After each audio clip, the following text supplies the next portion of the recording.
সন্ধেবেলায় গোপালের চায়ের দোকানে না আসলে গোটা সন্ধেটাই মাটি হয়ে যায়, কি বলো? হ্যাঁ, সে আর বলতে, আমাদের গোপালদাই তো চায়ের কাপে বাঁচিয়ে রেখেছে আমাদের বন্ধুত্ব, না হলে আর সংসারের চাপে কোথায় যেতাম। হ্যাঁ, হ্যাঁ, যা বলেছ। আমরা একসময় ভাবতাম বন্ধুরা কেউ কাউকে ছেড়ে যাবে না, তারপর সংসারের চাপে সবাই নিজের নিজের কাজে ব্যস্ত হয়ে যায়। তবে গোপালের চাটা কিন্তু দারুণ দারুণ হয়। সেই টানি তো আশা, জীবনটা কোথা থেকে কোথায় চলে গেল। হ্যাঁ, আজকাল সংসারের চাপে, তার উপর দারিদ্র, অনটন, বইয়ের সাথে ঝামেলা, এসব লেগেই আছে। যতই বলো, পুরুষ মানুষেরা দুঃখ কেউ বোঝে না। হ্যাঁ, মেয়েরা সংসারটা তো চালিয়ে নেয়, কিন্তু পুরুষেরা যে পেছন থেকে কতটা ঘাম ঝরায় তার মূল্যটা কি কেউ বোঝে? দেখ রতন, তোর আর আমার গল্পটা ওই এক। সেই কোন ছেলেবেলা থেকে ভাঙা বাড়িতে পড়ে রয়েছি, কত লোককে দেখি বাড়িঘর করে চলে গেল। এই বয়সে কি আর একটু ইচ্ছে করে না একটু ভালো জায়গায় গিয়ে থাকি? কিন্তু ওই কপাল। ওই কথায় আছে না, কপালে নাইকো ঘি, ঠকঠকালে হবে কি। বউটা রোজ ঝামেলা করে, বুঝলি তো। সে তো আমারটাও রোজ করে, কি আর করবি বল।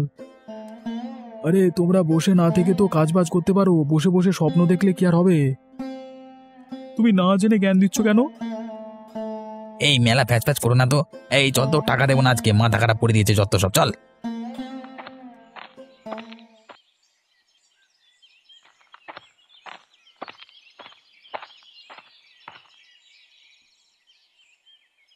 এই নিন আপনার চা।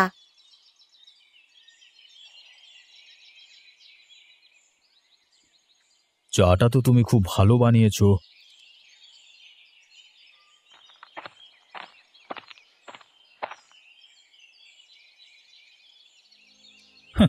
চা ভালো বানিয়েছে না ছাই, চা কিভাবে বানাতে হয় সেই জ্ঞান আছে। যদি একটু শিক্ষা দীক্ষা নিয়ে আসতে বাপের বাড়ি থেকে তাহলে ভালো হতো। চুপ কর না পলাশ। আর কত চুপ করে থাকবো বাবা? তোমার কথা শুনে বিয়ে করেছি, বিয়ে করবার সময় আমার মতামত একবার নিয়েছিলে? সেই কথাগুলো কি এখন না বললেই নয়? কেন, সেগুলো পূজার জানবার কথা নয়? আমি যে শুধুমাত্র তোমার মতে ওকে নিজের বউ করে এনেছি সেটা ওর জানবার দরকার নেই? তুমি কি আমায় নিয়ে খুশি নও? আমার কি ভুল হয়েছে বলো? তুমি নিজেই একটা জলজ্যান্ত ভুল, আলাদা করে আবার কি ভুল হবে বলো? তোমাকে বিয়ে করবার থেকে বড় ভুল আর কি হতে পারে? সারাক্ষণ সেই জন্য আমার মাথাটা গরম হয়ে থাকে। আমি তোকে কিন্তু মানা করে দিচ্ছি পলাশ, পূজাকে নিয়ে এমন কথা তুই বলবি না। তোর কোনো অধিকার নেই ওকে অপমান করবার। তোমারও কোনো অধিকার ছিল না তোমার নিজের পছন্দের মেয়েকে আমার ঘাড়ে চাপিয়ে দেবার। কিন্তু সেগুলো যখন হয়ে গেছে তখন ভেবে আর কি লাভ? ওকে নিয়ে আমাকে চলতে হচ্ছে বাবা, আমি তো বুঝতে পারছি কি জ্বালা। বলি, ছেলেদের বড় করে বিয়ে দিয়েছেন, নিজে এতটা বুড়ো হলেন, তা লজ্জা করে না বৌমাদের এইরকম ভাঙা ঘরে রাখতে? সেই সব জ্ঞান বুদ্ধি কি আর আছে বুড়ো বয়সে?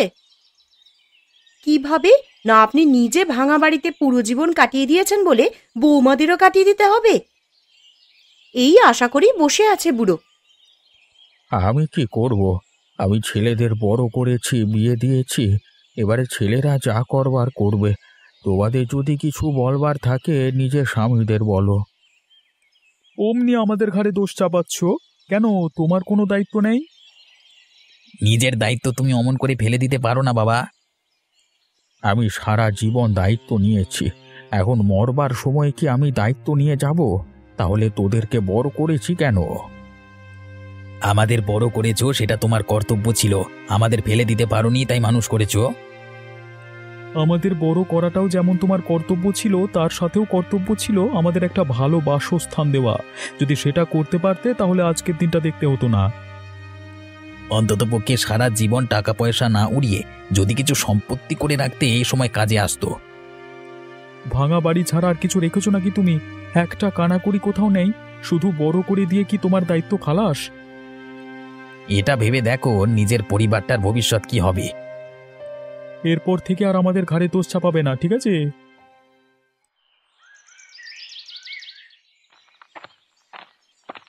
আরে আসুন আসুন অবিনাশ বাবু, তা এত চিন্তিত দেখাচ্ছে কেন?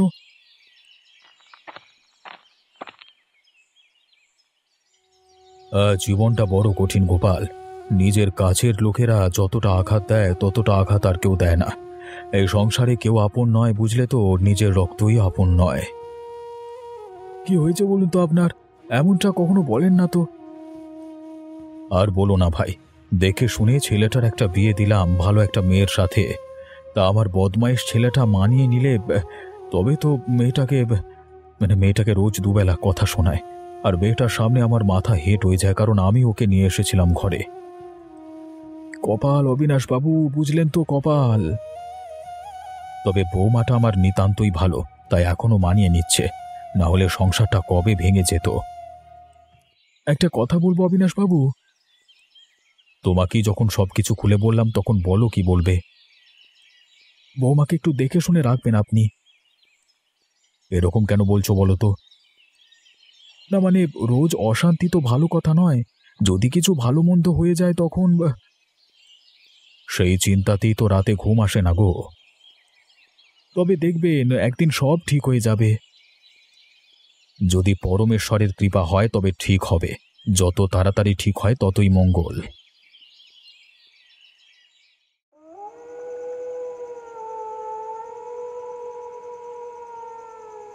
তোমার কোনো যোগ্যতা নেই আমার বউ হওয়ার। এইসব কথা তো তুমি বিয়ের আগেই বলতে পারতে।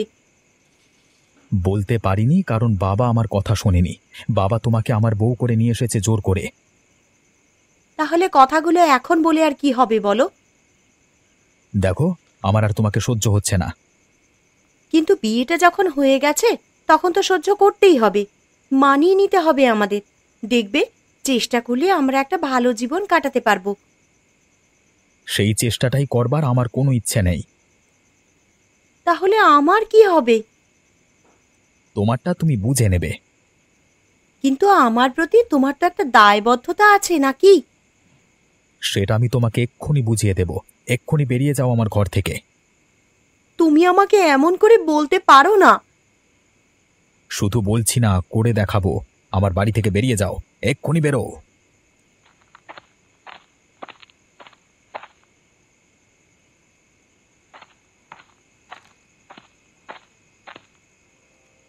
এটা তুই কি বলছিস পলাশ? এটা তুই করতে পারিস না, এমনটা করা উচিত নয়। ও ঘরের বউ, ঘরের লক্ষ্মী। লক্ষ্মী নিকুচি করেছে। যাকে কোনোদিন ভালোবাসতে পারিনি তাকে নিয়ে আমি ঘর করতে পারবো না। তা বলে তুই এই রাতের বেলায় মেয়েটাকে ঘর থেকে বের করে দিবি? এই, তোমারও তো দরদ যখন, তুমিও ঘর থেকে বেরিয়ে যাও, বেরো। তুই তোর বাবার সাথে কথা বলছিস পলাশ? ভুল বলছো। কথা বলছিলাম, এখন আর বলছি না। এবার তুমিও ঘর থেকে বেরিয়ে যাও, বেরো।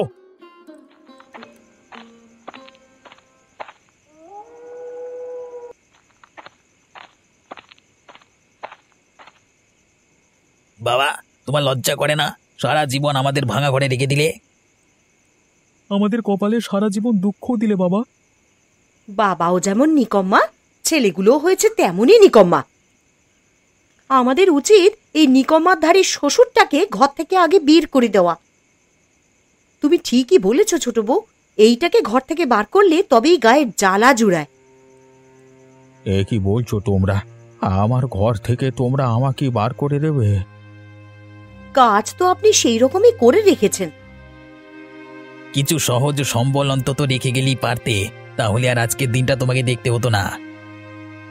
ঘরের যা হাল, এই হালে তো সংসার করা যায় না। আমি তো বারবার বলেছি, তাতে আমার কোনো দোষ নেই।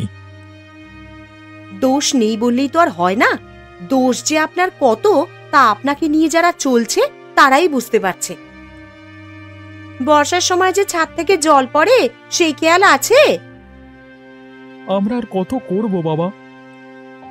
সংসারটা চালাতে গিয়েই মাথার ঘাম পায়ে পড়ছে, আর ঘর বানানোর কথা তো আর মনেই আসতে পারে না। একে এক্ষুনি ঘর থেকে বার করে দাও। বেরোন আপনি ঘর থেকে এক্ষুনি।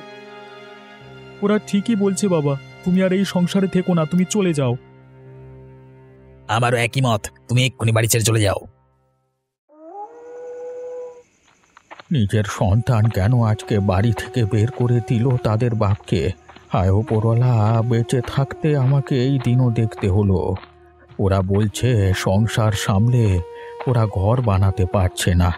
ওরা এটা বুঝছে না যে ওদের থেকেও খারাপ পরিস্থিতির মধ্য দিয়ে আমার জীবনটা কেটেছে। ওদেরকে এই জীবনটা দিতে গিয়ে আমার মাথার কাম পায়ে পড়েছে। এই বয়সে আমি এখন কোথায় যাব?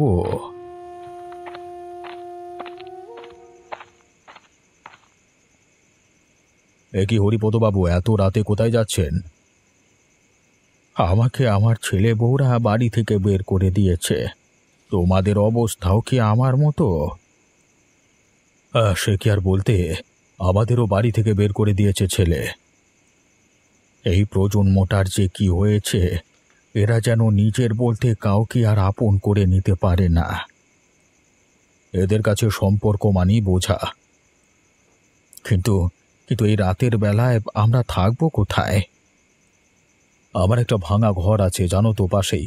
চলো সেখানে অন্তত আমরা তিনজনে মাথা গুঁজব। যতদিন না পরিস্থিতি ঠিক হয় আমরা পুরনো বাড়িতেই থাকবো। একদিন নিশ্চয়ই পরিস্থিতি ঠিক হয়ে যাবে। ভগবান নিশ্চয়ই আমাদের দিকে মুখ তুলে তাকাবেন। কিন্তু আমি যে আর মেনে নিতে পারছি না। আমি বুঝতে পারছি না কিভাবে পরিস্থিতি স্বাভাবিক হবে। যার কাছে জীবনের আশ্রয় খুঁজতে এলাম, সেই কিনা ঘর থেকে বার করে দিল।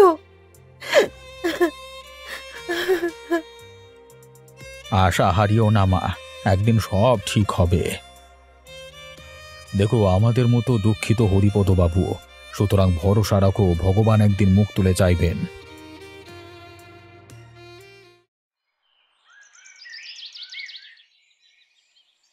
গোপাল কাকা, ভালো করে এক কাপ দুধ চা খাওয়াও দেখি।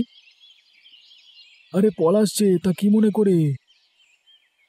কেন, চা খেতে আসতে পারি না নাকি? তা পারো, কিন্তু আজকে বৌমা চা করে দেয়নি নাকি? এমনিতে তো আসো না, তাই বলছি।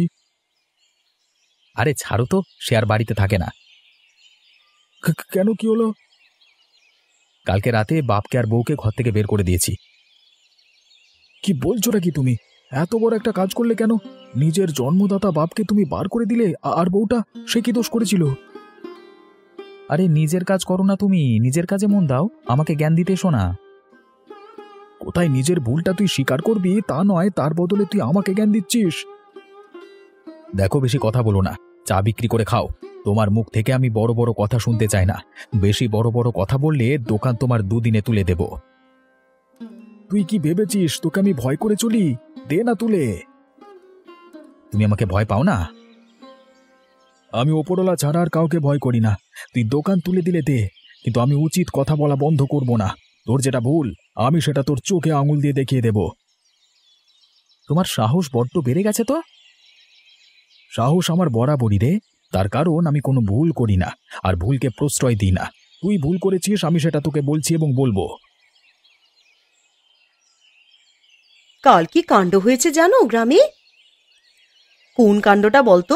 ওই অবিনাশবাবুর কাণ্ডটা? হ্যাঁ, অবিনাশবাবুর সাথে পূজাটাকেও তো। পলাশ যা হোক একটা কাজ করেছে বটে। আরে কি হয়েছে? কি হয়েছে? কেন, পলাশ আবার কি কাণ্ড করলো?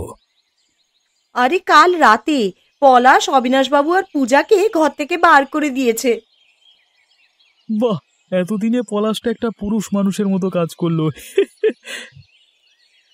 এই না হলে পলাশ এতদিনে বেটা পুরুষ হলো? হ্যাঁ, তা তোমাদের তো আজ আবার খুশির দিন। সে আর বলতে, ওই অবিনাশ কর্মফল পেয়েছে।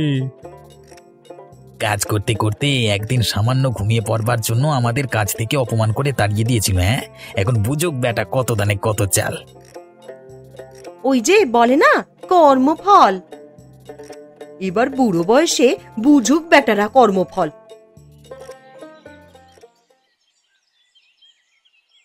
সব ধরনের জীবন বাঁচার একটা আলাদাই আনন্দ আছে কি?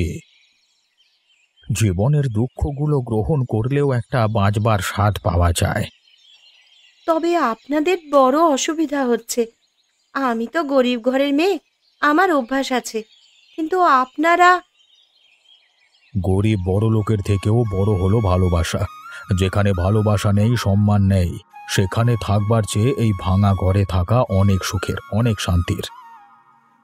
পূজা, তুমি চিন্তা করো না, অবিনাশবাবুর সেবা আমি নিজে করব। আরে না না, আমি এখন কি আর তোমাদের গ্রামের মোড়ল? আমি এখন তোমাদের পরিবারের অংশ। আমরা সবাই এখন এক পরিবার। দুঃখ কষ্ট আমাদের এক করে দিয়েছে। তা একদম আপনি ঠিক বলেছেন অবিনাশ বাবু। তা আজকে কি রান্না হবে পূজা মা? আপনারা যা খেতে চাইবেন আমি তাই রান্না করব। আমি আজকে বাজারে গিয়ে নিজে মাছ কিনে আনবো। সেই মাছের তরকারি রেঁধো তুমি ভালো করে, কেমন? বেশ, আমি তাই করব। জীবনের এই শেষ বয়সে এসে কেমন যেন একটা পিকনিক পিকনিক মনে হচ্ছে। আসলে এত বড় ধাক্কাটা না আসলে কোনোদিন বুঝতেই পারতাম না যে নিজের লোকেরা কখনো কখনো পর হয়ে যায় আর পর হয়ে ওঠে আপন। এই শেষ বয়সে জীবন আমাদের অনেক কিছু শিখিয়ে গেল, আর সেই শিক্ষা মরবার আগে পর্যন্ত ভুলব না। আজ আপনারা আছেন বলেই আমি ভরসায় বুক বেঁধে বেঁচে আছি। যাই হোক, আমি বাজারে যাই, না হলে ভালো মাছ পাওয়া যাবে না। বাজার থেকে মাছ আনি, রান্না করে সবাই মিলে একসাথে জমিয়ে খাওয়া যাবে।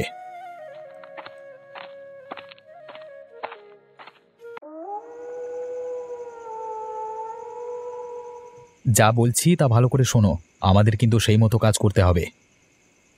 হ্যাঁ, তুমি যেভাবে বলবে আমরা সেভাবেই কাজ করব।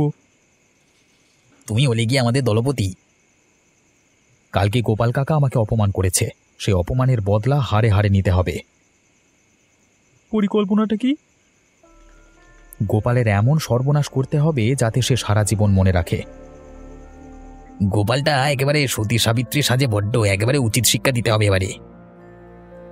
ওর দোকান ওর গর্ব তো, ওর দোকান পুড়িয়ে ছাই করে দিতে হবে। তা কবে করা হবে? শুভস্য শীঘ্রম, আজকে রাতেই করতে হবে।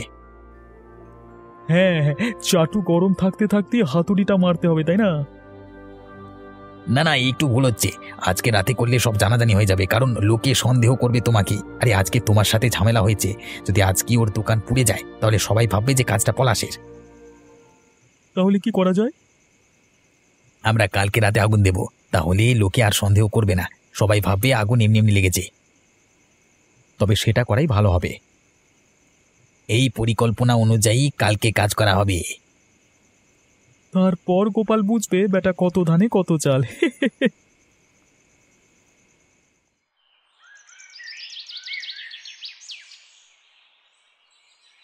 বাবু ক্ষমা করবেন, আমরা আপনার কাছে আসতে বাধ্য হলাম।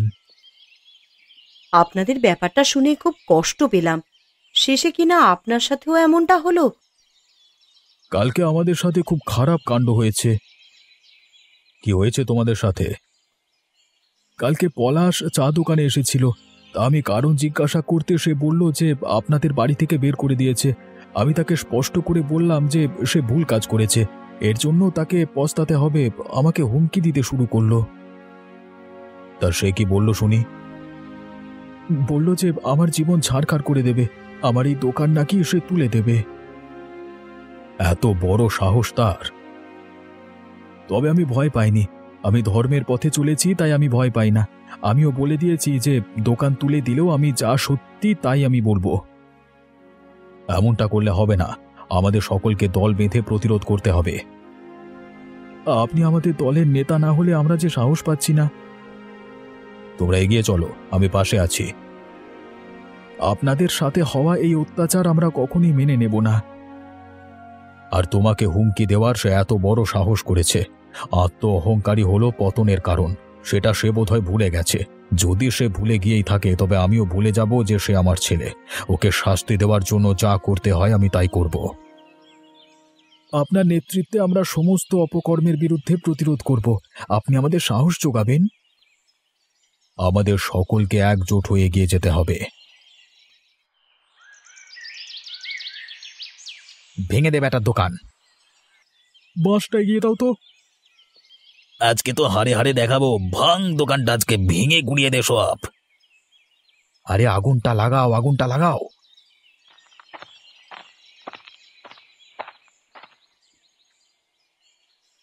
তবে রে শয়তানের দল, তোরা গোপালের দোকান ভাঙচুর করছিস, এত বড় সাহস! আমাদের বাড়ি থেকে বের করে দিয়ে কি ভেবেছিস তোরা পার পেয়ে যাবি? হ্যাঁ, আমরা কি ভয় পেয়ে বসে থাকবো ভেবেছিস? তবে আজ দেখ তোদের ক্ষমতা বেশি না আমাদের। আমরা জমকেও ভয় করি না আর তোদেরকেও ভয় করবো না পলাশ। শোন, ভগবান মাথার উপরে আছেন।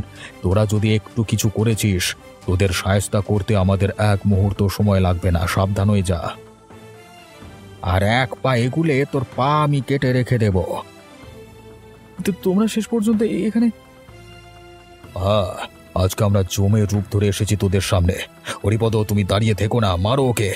উচিত শিক্ষা দিতে হবে, যদি মেরে ফেলতে হয় মেরে ফেলো।